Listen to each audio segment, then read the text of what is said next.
Shampiyona y'icyiciro cya mbere mu bagabo mu mukino w'amaboko handball mu Rwanda muri iyi weekend yakomezaga ku mukino wa kabiri wo kwishyura retour. Ni imikino yari iteganyijwe igomba kubera muri Petit Stade Remera ndetse no mu karere ka Musanze.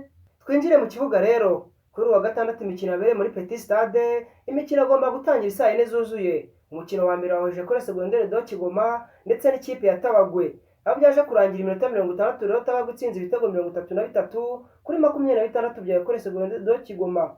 Umukino wa kabiri wabaye saa 6 zuzuye za hano mu Rwanda, aho ikipe ya Adegi yaje gutsindwa ibitego 36 bya Gicumbi kuri 28 bya Adegi.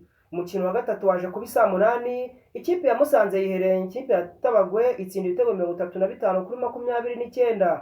Umukino wa kane waje kuba saa 10 zuzuye, aho ikipe ya Ecole Secondaire de Kigoma ifite abana batoya cyane yaje kwigaranzura ikipe ya Adegi ikayitsinda ibitego 45 kuri 38. Umukino w'ishiraniro rero wagomba guhuza ikipe ya APR Handball Club ndetse n'ikipe ya Gicumbi, wagomba kuba saa 12 zuzuye za hano mu Rwanda. Ariko ku masaha y'ingengabihe ntabwo ariko umukino waje gutangira, kuko waje gutangira habura iminota 15 gusa. Ubwo ni saa 11:45.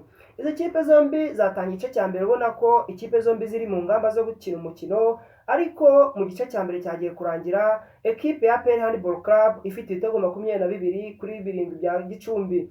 Bagiye mu gice cya kabiri abatoza baza bikosoye, dore ko ikipe ya Gicumbi ari imwe mu ikipe ifite abatoza bakomeye cyane Mudaharishema Sylvestre, ubwo ari nako coach Anabal cyangwa se coach Anaketo ya ekipe ya APR Handball Club yabwiye abahungu bati, bahungu banjye muramenye ko dufite ekipe ya Police Handball Club ituri imbere amanota 2 ndetse n'ikinyuranyo cy'ibitego bigera kuri 13. Mugomba kugira icyo mukora rero kugira ngo ibi bitego byose bivemo. Igice cya kabiri rero dore ko imikino yaje wakosoye mu makipe yombi, yaba mu buryo bw'abatoza, uburyo bwa tactique ndetse n'uburyo bwa systeme. Ekipe ya APR yaje kurangira itsinze ibitego 41 ku bitego 17 bya Gicumbi Handball Club.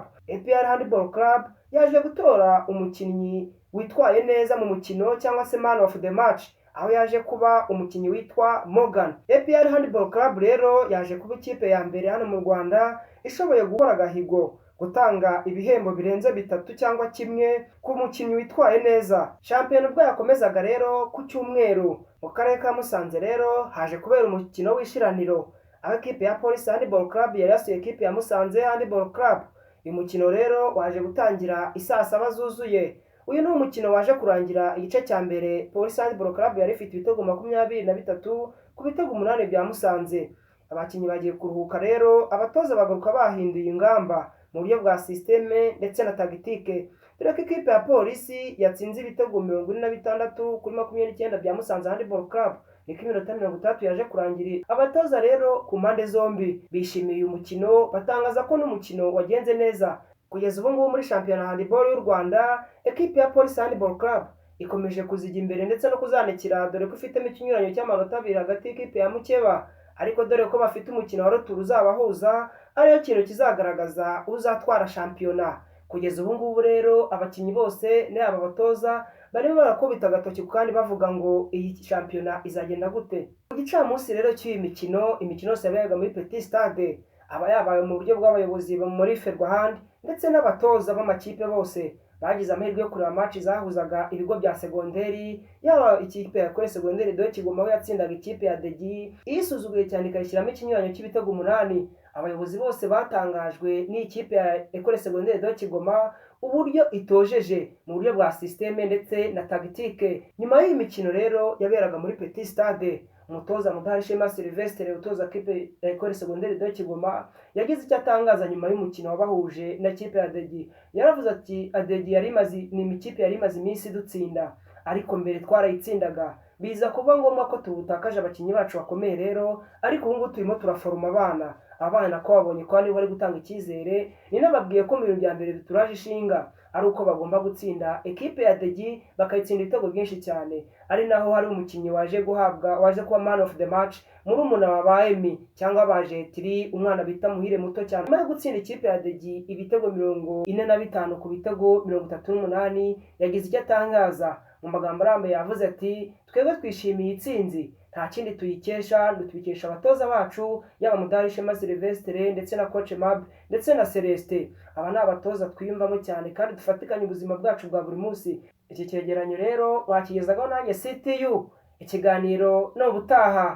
abatoza bari gukora kuko ujyanyije na ari uko twayikinnye n'uko turi gukina returu ntabwo bihuye kuko ari nta kipe n'imwe twigeze dutsinda, ariko iyi returu twabashije kuba twatsinda ikipe ya Nyakabanda kandi n'uyu munsi biraza kugenda neza.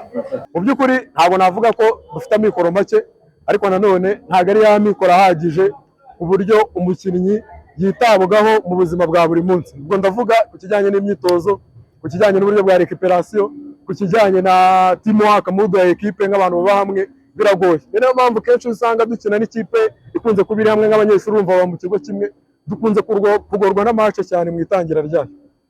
Urumva rero ikintu twe tuba tubura ni cya kintu nakubwiraga cy'amikoro ahagije yo kuvuga ngo ikipe irahari, iri hamwe, irakora buri munsi, irabonera buri kimwe ku gihe kugira ngo tube muri wa mwuka umwe, kugira ngo niba tugiye gutangira match tuyitangire turi kumwe, byaba mentally byaba physically, ndetse na buri muntu wese yumve ko ari kwisanga mu mukino. Nicyo ngicyo ubona ahanini gituma ikipe yacu isa n'itari hamwe cyane. Ibintu nashimira Federasiyo ya Handball ni ibintu byinshi kuko irimo gukora. Iyo urebye nk'ubu harimo kuzamuka impano nyinshi, ariko mbere twagiraga ikibazo muri Handball ugasanga umwana ntabwo azi utapi icyo ari cyo. None ubwo ngo twagera muri match ziri international ugasanga birimo kutugora, kandi hari ibintu umuntu yakwigira kuri tapi atakigira kuri sima. Ndabashimira ko igitekerezo bakigize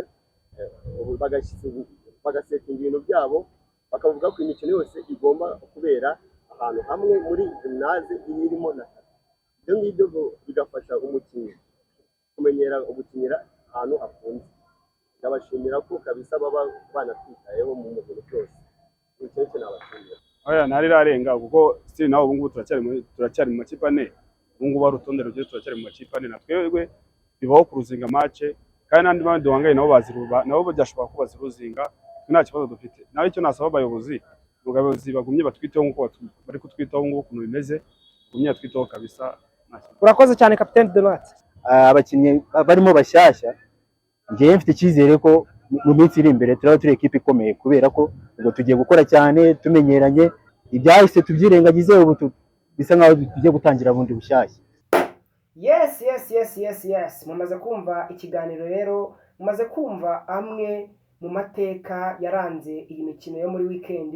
Mugize buri wese afite icyo yumvishemo, yaba ku buryo bw'abayobozi, ndetse tuboneraho gushima Federasiyo ya Ferwahan yatekereje ikavuga ngo turi mu gihe cy'imvura, reka turebe uko imikino yose tuyishyira mu nyubako, tuyishyira ku kibuga cyiza, ikibuga kiri tapi, ikibuga kibereye buri mukinnyi wese, aho umukinnyi, dore ko bano ari abana batoya cyane bakinaga imikino muri no weekend, bari abana bato cyane muri segonderi, baravuga bati reka dutangiye dutoza aba bana batoya gukinira ku bibuga biri international, kugira ngo n'ejo nibajya kwibibuga bitazajya bibagora, yaba ari uburyo bwo gukoresha hano ku mupira, yaba ari uburyo bwo gutera umupira, uburyo bw'amakribite, bajye bamenya ngo ese iyo umuntu ateye umupira kuri tapi bitandukanye he no gukina ku kibuga kiri simante. Dore ko ikibuga kiri simante ntago aba ari ikibuga rwose kigezweho ku buryo umukinnyi ashobora kugikiniraho ukaba wabona performance yiwe cyangwa kwigaragariza wese n'uwuhe mukinnyi koko. Ari nacyo kintu abantu bari kujya basa nkaho biramataho cyane, bavuga ngo imikino ya handball, aho handball imaze kugera mu Rwanda, twakagombye tuba dufite gymnase, twagomba kuba dufite gymnase yacu ya handball, atariyo duhura n'andi makipe, ku buryo bivuga ngo ese imikino yajya kubera ku bibuga biri simate cyangwa. Icyo ni ikintu rero Ferwahan yewe ndetse n'abantu bakunda imikino hano mu Rwanda, n'abantu bakurikirana imikino hano mu Rwanda buri munsi uko bwije n'uko bukeye, yewe ndetse n'abayobozi batureberera, bakagombye kugira gute, bakagombye gufasha uyu mukino wa handball mu Rwanda kugira ngo ukomeze uzamuke, kugira ngo ukomeze utere imbere, kuko icyo kintu cya mbere kijya gikunda kutugora cyane mu myaka yashize. Wasanga ikipe y'u Rwanda igiye gukina hanze, kubera ko bamenyeye gukina ku bya bibuga biri simante, ukaza gusanga bakujije ku kibuga kiri tapi, ku buryo kiri tapi ntumenye ngo ese ku kibuga cya tapi ndakinisha inkweto imeze gute, ndatera umupira gute, ndasimbuka gute, ugasanga ari ibintu bikugora. Ariko still now turashima cyane nyakubahwa Perezida Paul Kagame avuze ngo imikino yose igomba kuba ikinwa ku buryo bugendanye n'uburyo aho igihugu kigeze n'aho isi y'imikino igereye. Ibi ni ibintu rero twakagombye kuvuga ngo tubikomezanye, yewe ariko bino bikaba akarusho tuvuze ati handball cyangwa se ferwahandi dufite gymnase yacu tuzajya dukiniraho imikino. Ikiganiro n'ubutaha rero, ciao ciao.